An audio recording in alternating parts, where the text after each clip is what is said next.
মাগরিবের নামাজের পরে ছোট্ট একটি দোয়া মাগরিবের নামাজের পরে ছোট্ট একটি দোয়া 7 বার পাঠ করবেন। নবীজি বলেন 70টি বিপদ থেকে আল্লাহ পাক তাকে হেফাজত করবে এবং এই 70টি বিপদের মধ্যে সবচেয়ে ছোট্ট বিপদ হলো আল্লাহ পাক তাকে দারিদ্রতা থেকে মুক্তি দান করবেন। আপনি কল্পনা করতে পারেন 70টি বিপদের মধ্যে যদি ছোট্ট বিপদ হয় দারিদ্রতা, তাহলে বড় বড় বিপদ কি হতে পারে। আমি এই হাদিসটা পড়ে অবাক হয়েছি। নবীজি সাল্লাল্লাহু আলাইহি ওয়াসাল্লাম বলেন, তিরমিজি শরীফের 3601 নম্বর হাদিসের মধ্যে আল্লাহ রাসূল সাল্লাল্লাহু আলাইহি ওয়াসাল্লাম বর্ণনা করেন, নবীজি সাল্লাল্লাহু আলাইহি ওয়াসাল্লাম বলেন 70টি বিপদ থেকে আল্লাহ পাক তাকে হেফাজত করবে এবং সবচেয়ে ছোট্ট বিপদ হলো তাকে দারিদ্রতা।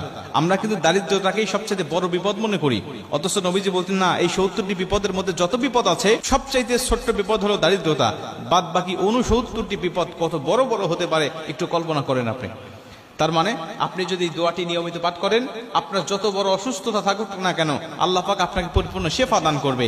আপনি যদি এই দোয়াটা পাঠ করেন, আপনি যত বড় বিপদের মধ্যে থাকেন না কেন, আপনার দেওয়ালে পিঠ থেকে গেছে কোনো সমস্যা নেই, আল্লাহ পাক এই কঠিন বিপদ থেকেও আপনাকে হেফাজত করবে।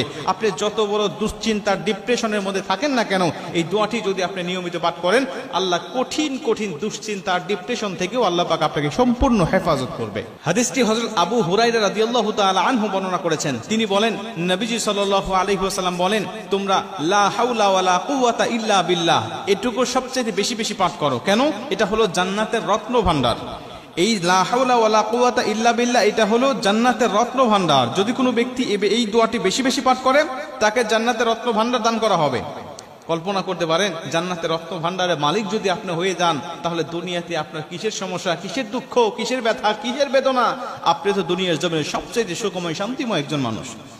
নবীজি বলেন হাদিসের শেষে, এই ব্যক্তি যদি লা হাওলা ওয়ালা কুওয়াতা ইল্লা বিল্লাহ বলার পাশাপাশি যদি আরেকটু যোগ করে বাড়িয়ে দেয়, লা হাওলা ওয়ালা কুওয়াতা ইল্লা বিল্লাহ ওয়ালা মানজা মিনাল্লাহি ইল্লা ইলাইহি, রাসূল সাল্লাল্লাহু আলাইহি ওয়াসাল্লাম বলেন লা হাওলা ওয়ালা কুওয়াতা ইল্লা বিল্লাহর পাশাপাশি ওয়ালা মানজা মিনাল্লাহি ইল্লা ইলাইহি এটুকু যোগ করে যদি কোনো মানুষ তেলাওয়াত করতে পারে, আমল করতে পারে, পাঠ করতে পারে, আল্লাহ পাক তাকে কঠিন কঠিন 70টি বিপদ থেকে তাকে হেফাজত করবে।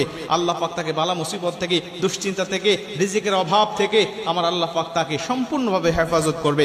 আপনি যত বড় সুস্থ হয়েছেন, ডাক্তারের কাছে ধর্ণা দিয়েছেন, কত চিকিৎসার জন্য আপনি হন্য হয়ে খুঁজতেছেন, কোনোভাবেই আপনার সুস্থতা মিলতেছে না, শেফা গ্রহণ করতে পারতেছেন না।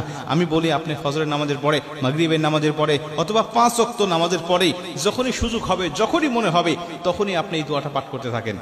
একাধিকবার পড়েন, 5 বার, 7 বার, 10 বার, 100 বার পর্যন্ত আপনি তেলাওয়াত করতে থাকেন।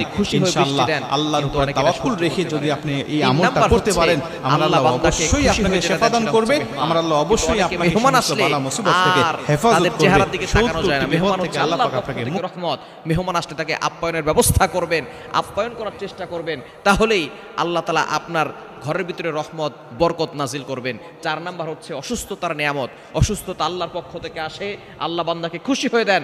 বান্দার গুনাহ খাতা আল্লাহ ক্ষমা করাতে চান, গুনাহ না থাকলে আল্লাহ তাআলা মর্যাদা বৃদ্ধি করতে চান, কিন্তু অনেকে অখুশি হয়ে যায়। সুতরাং এই 4টি আল্লাহর পক্ষ থেকে নিয়ামত, এগুলোকে নিয়ামত মনে করে আপনি আল্লাহর শুকরিয়া আদায় করেন।